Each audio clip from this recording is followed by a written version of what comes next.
Well, it's Friday, and you all know what that means. That means once again we have AEW Rampage featuring some interesting matches. We have John Moxley versus Lee Moriarty.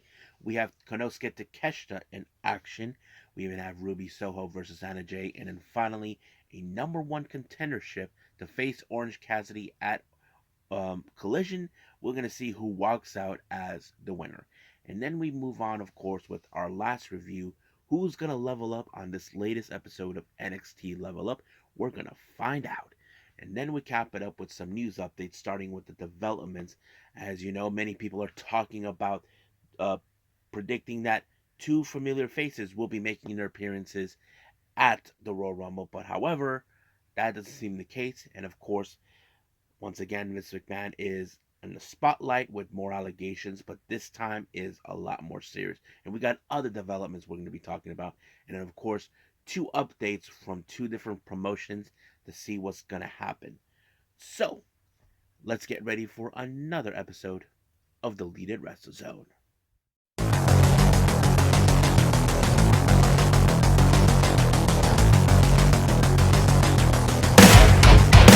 Are you ready? Get up, get up! Get up, get up! Get up, get up! Get up, get up! Get up, get up! Get up, get up!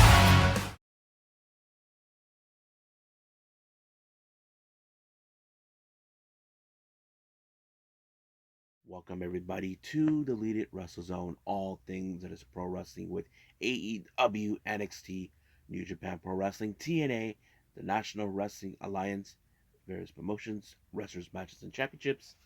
I am your host, J Rod here. So, if you are new to the channel, welcome. This is a channel where we do a lot of pro wrestling reviews, not only with promotions here in the United States, but we also do down in Japan, Mexico, Canada, Europe, the UK, anywhere in the world where pro wrestling is not as big, but it continues to grow.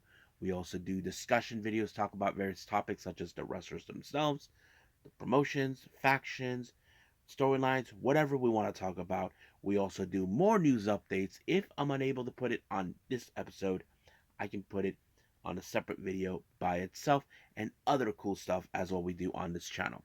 So if you like what you see, please subscribe to us. So click on that subscribe button. Or if you like this episode, please give us a like on the like button or a nice comment in the description down below. Now, our very first match in AEW Rampage starts out with John Moxley versus Lee Moriarty. Now, if you guys remember clearly, uh, Lee Moriarty's buddy Shane Taylor ended up in the match against John Moxley, but eventually lost that one. However, this is where, of course, Lee Moriarty steps up to challenge against um, of course, John Moxley. But Lee, on the other hand, we all know what a great technical wrestler is. But however, Moxley, we know he's the toughest SOB on the planet. That is the difference between them. So you probably would have assumed that Lee Moriarty would have done everything in his power by using all his technical skills to good use. But however, that didn't do any well because he ended up chokehold, and it was done from right there. He was done for. However, Moxley wanted to show him some respect, but Lee Moriarty, being the disgusting pig that he is, he attacked him along with Shane Taylor. But however, this is the biggest mistake that they made because Moxley would definitely get retribution for what he and of course Taylor did. But we'll see what happens until then because we do know Moxley will be teaming up with Claudio to take on Shane Taylor Promotions. Now, during an interview, as you know, the drama continues between, of course, Cool and Ange, Ruby Soho, and all that. However, Harley Cameron told a the statement that it wasn't her idea to mess around with Cool and. She put under the bus Anna Jay, and of course, Cool Hand on the interview asked him did she had anything to do with it, but Anna Jay had enough of what this whole thing was going on, so she was gonna go on by herself. So we'll see what happens when they face Ruby Soho. Now, later they announced coming up that we are going to see the stars from CMLL making their way. Now, there's been a lot of talk about this. People are saying, what about the relationship with AAA? Well, they do have a working relationship in some capacity. I'll probably will explain that at some point to make it all clear about it. Now, uh, our next match we have Konosuke Takeshita versus Christopher Daniels. Now, this match came around after what happened in Dynamite. If you guys remember, Chris Jericho, in the other hand, um, defeated Matt Sydal, and then of course he was attacked by Konosuke Takeshita, and they decided to go at it. But in the process, Christopher Daniels got caught in a crossfire, and that's where this match leads to. Now, you probably would say the veterancy of Christopher Daniels would have been the X factor to win this match, but no, the talent of both Takeshita basically was the deciding factor when he applied the knee strike, and it was over right from there. So he picked up the win from there, and then of course once again that snake Don Callis put out a promo because he's saying we took out Kenny Omega and all this and that. But the one thing that irritates him that he can't get rid of Chris Jericho. I mean, he did make some excellent points. Hobbs was the one to put him out, so did Takeshita. But however, Kyle Fletcher put himself on the map saying, let me handle it. So basically, next week, he will face against Kyle Fletcher and then Konosuke Takeshita, believing that this will be the final ending of Chris Jericho. But I have to say, Chris Jericho is the kind of person we can say he will never die. Now, as you know, things have been escalated between Top Flight and Action Andretti with the return of Private Party. Now, remember, recently there's been a lot of things going on between both sides. Private Party did pick up the win against Top Flight, but that was with the help of a rope that they use, even though they're saying a win is a win. But this whole thing is even far from over. Now, our match, we have Ruby Soho versus Anna Jay. Now, of course, Ruby Soho believed the word of Harley Cameron, but however, of course, that Ruby Soho is going to have Saraya and Harley Cameron be by their side, but Anna Jay handled it well when those two were right there. Even Daddy Magic was right there watching. But, however, like the old saying goes, you got caught with your hand in a cookie jar. That's exactly what happened. Apparently, um, Saraya and Harley Cameron got caught and they were ejected out from ringside. However, Anna Jay made her moment when Ruby Soho realized she was all alone, but Anna Jay told her that she didn't do it and then put her in the Queen Slayer. So, Anna Jay picked up a good, impressive win. But the real question is, will Ruby Soho believe Anna Jay? We'll find out down the road. Now, our next interview, Eddie Kingston had with Renee Paquette. As you know, asked him the question, how does she feels about what Brian Daniels said towards about him. So saying, hey, bro, if you don't respect me, that's fine. I don't respect her either. So he is cool with it. But however, he did say that good luck with Nagata and Collision. So he said he's going to have a eliminator match against Willie Mack. So he said it's a guy who I respect because we both were part of the independents. So that pretty makes much sense right there. So we will see that match. I think that's going to happen on Collision. Now, our main event is the number one contender for the AEW International title. We have Hijo de Vikingo, Commander, Kip Sabian, and the Butcher. However, there's a lot of interesting things. Now, keep in mind, Commander and Vikingo have teamed up on certain various occasions. Not to mention, they both are managed by Alex Berhamantes, and then of course Kip Sabian and the Butcher are very tight. Of course, we have seen Kip team up with the Butcher and the Blade on various occasions. That sets it up. So basically, there's a lot of X factors of that. But however, who was going to walk out? Well, apparently it was Commander who picked up the win. Kip Sabian becoming the new number one contender. However, Orange Cassidy, who was watching, comes out to take a good closer look at his competitor at Collision. So it ends right there in AEW Rampage. So I can't wait to see what's going to happen on Collision. So a lot of things are going to happen there. I mean, We do have this match, the AEW International title, the cage match, Yuji Nagata taking on Bryan Danielson, everything else. So I think that's pretty much it with AEW. Let's move on with NXT Level Up.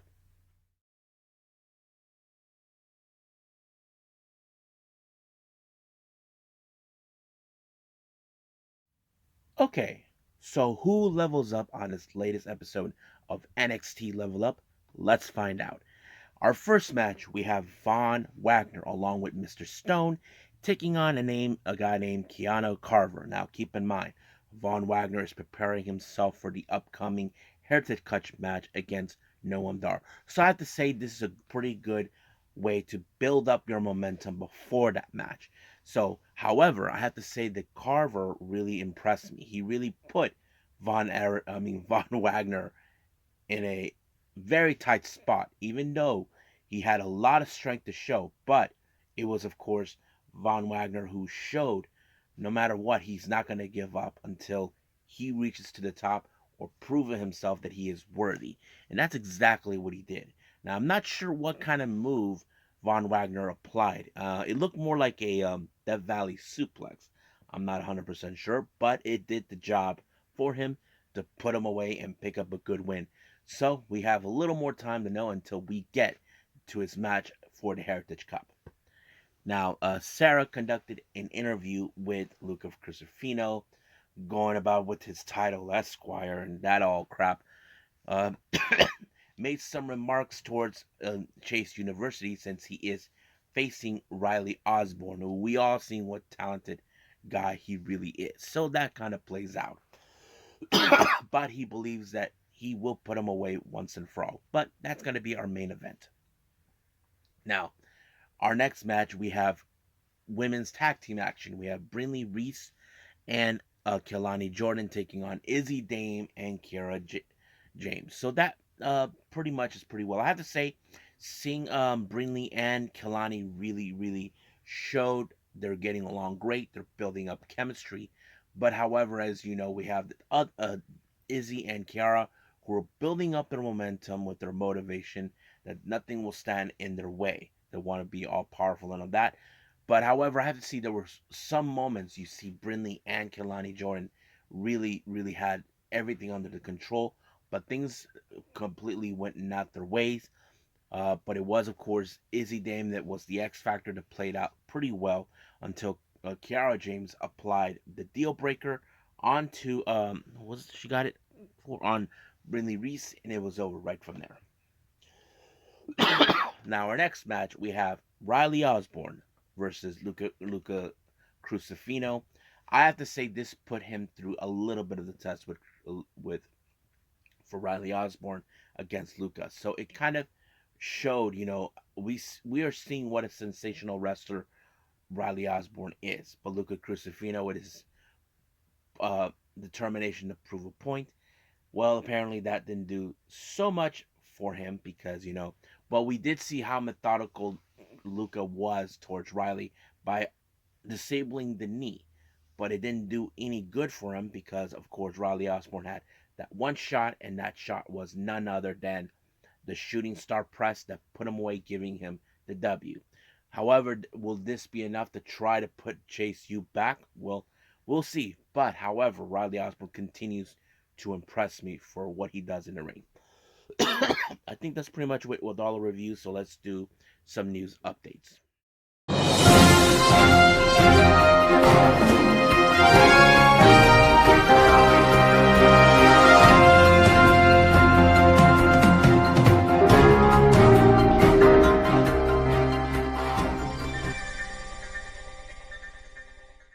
Okay, so welcome to our news update. So let's begin with the developments, what's going on in the world of pro wrestling.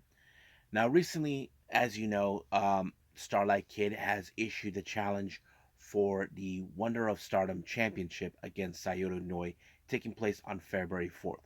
Now, during an interview, Starlight Kid mentioned that her determination is she wants to beat Sayoto Noi and bring the title back to Stardom. But apparently, she said something that I think many of you may find reference to. She said that once she wins the belt, she's going to destroy it. Now, this is reference to what we saw with David Finlay, what he did to the IWGP United States and the UK titles.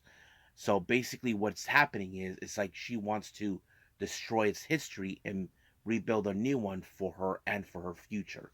But we'll see what that's gonna lead us. But I highly doubt. I mean, I did look that the title looked kind of a little bit messed up. I mean, it feels like you do need a brand new title, but I don't know if it's the proper time for that just yet. But we'll see what Stardom decides. Now, a very interesting report regarding, of course, what's going to happen at WrestleMania. The Royal Rumble. My bad, Royal Rumble. Now, many people have already speculated that Kaguchika Okada and Mercedes Moné were going to appear. However, Sean Ross Sapp actually got in touch with somebody within WWE to find out about that. Now, this is exactly what they said. Um, well, we're not really interested in contract tampering with her. So I doubt it. So basically, what they're saying is that they're not going to tamper whatever contract she has. So we may not see it. And the same thing goes out with Kaguchika Okada. The PW Insider even talked about that there was belief that they were going to appear, but seems not like it. Now, I know some of your probably WWE fans out there are probably saying, but they will show up. This is the same. Now, let me explain this something. This is the same thing what many WWE fan base thought about Kenny Omega. Now, if you guys remember or not, back in 2018, the Elite were set to leave Ring of Honor and New Japan. However, their contracts, the Bucks, Cody, and Hangman's contracts ended in the end of 2018. However, Kenny's contract with New Japan did not end until January 2019. Now, during that time, people already thought and speculated that Kenny Omega was going to show up because people were probably like, yes, Kenny's going to show up. No. Even on the being the Elite series, they actually actually talked about that. There was a moment where Matt Jackson was on the phone talking to Kenny, saying, "I can't believe that people thought that you were going to be there." So we have that same expression. Even a PW Insider also revealed that neither Okada or Monet are scheduled to be at the Royal Rumble. Now, if you guys are having a hard time believing that, those who are WWE fans, well, that's what we're hearing. That there is no possible. We do know that Kaguchika Okada's contract ends by the end of this month. So basically, he cannot appear. Now, if you guys don't want to believe that, well, that's how it is. I don't make up the rules. That's what I learned, and that's what I've been hearing as well. So anyway, let's move on.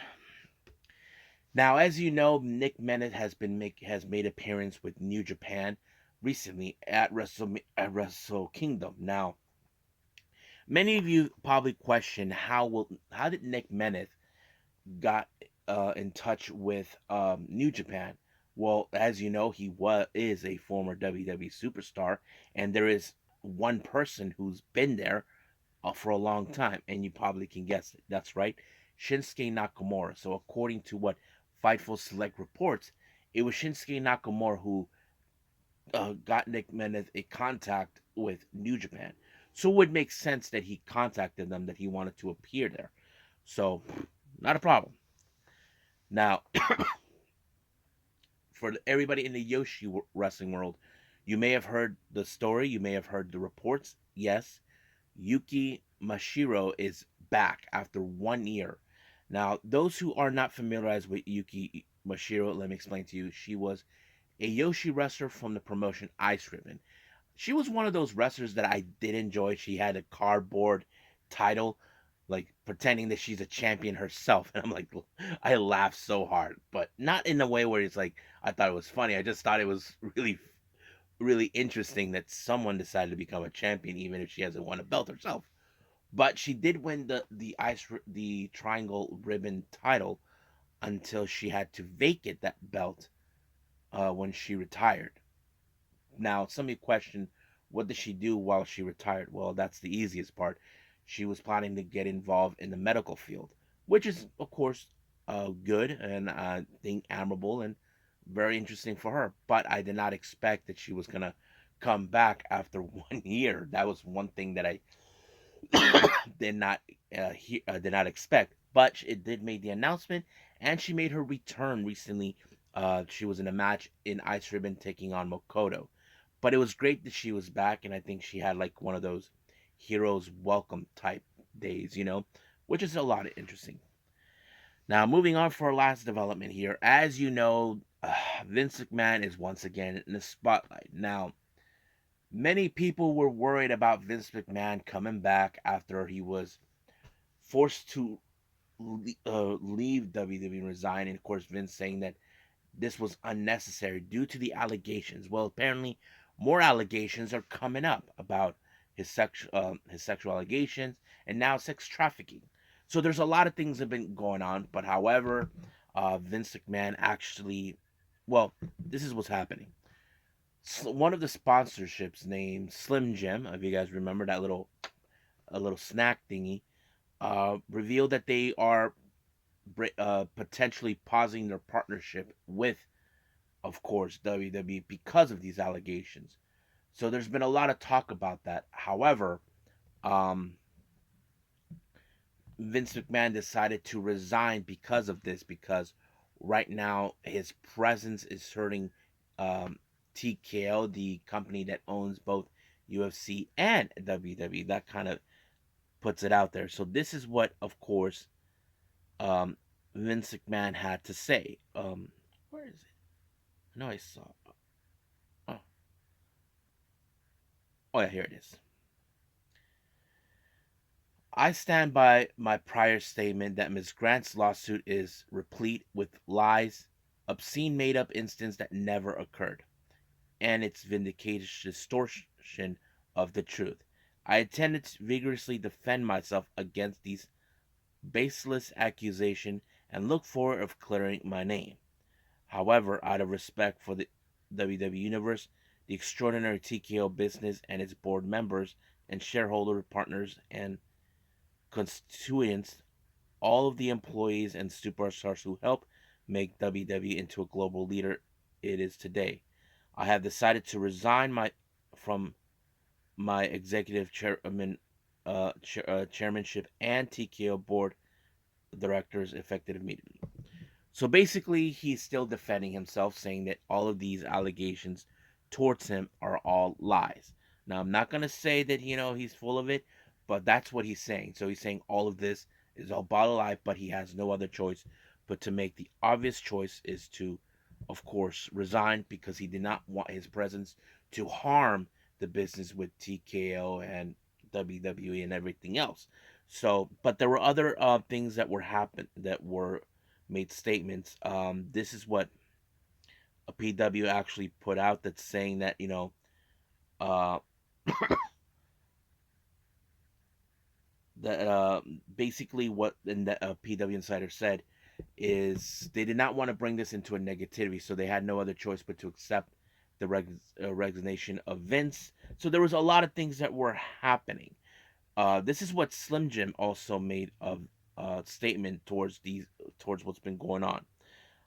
Slim Jim values integrity, respect in all of our partnerships. Given the recent disturbing allegations against Vince McMahon, at this time we decided to pause our promotional activities with WWE. This decision reflects on our commitment to our brand values and responsibilities to our community. So basically, they're not going to make a stand with what's happening right now with WWE with these allegations. So they're like, nope, we're gonna pause. So that's what's been happening. So I'm sure, hopefully, this will be the last we see Vince McMahon. I know that many fans don't want him around because he's nothing but a problem. But that's how it is. But we'll see what happens until then. But right now, let's move on to our last thing here on the news updates. We have two new updated promotional updates. The first one, this one is going to be interesting for you. As you know, Megan Bain officially finished her time with Stardom this past weekend. However, Spanish promotion. Now, I'm not talking about Mexican promotion. I'm talking about Spain, Spanish promotion. RCW Spain announced for their upcoming event, their first show of 2024, March Madness. Mega Bane has been booked for that particular show. Yep, that's right, folks. You heard me correctly. Megan Bane, as soon as she's out of stardom, she makes her way to RCW Spain, which is a promotion down in the country of Spain. So it's interesting now that she's now making a way. Now we do know there are many people that speculate when she'll appear in AEW. Well, that's still been the question and no answer just yet. But we probably will see. Now finally, KAOZ Lucha Libre. As you know, we have the 39th anniversary of Blue Demon Jr. They announced a four-way match that's been booked. Blue Demon Jr. is in this match. However, there's Matt Cardona, Cibernetico, and of course a mystery opponent. So I'm excited what's going to happen for that. But it's great to see Blue Demon involved for that one too. So I think that's pretty much it with everything else. Let's just call it a day. Well, I hope everybody enjoys this episode. Coming up, as you know, we have AEW Collision coming up soon, and then of course, recently, I haven't seen the last three shows of Pro Wrestling Noah, so I'll make that as a priority. We do have, of course, the latest GCW event. Um, Look at me, but I may save that at another timing. Haven't decided when, but stand by for that one as well. But right now, coming up next after this episode, we do have more with the Unagi Sayaka watch, with more reviews on their matches, some interesting upcoming matches that will be taking place, and then finally some interesting developments that's been developing with Unagi as of late. So I will say this for now, that I'll see you guys in the next DW time, same DWZ channel. I must bid all of you adieu. So goodbye, and have a nice day. Bang.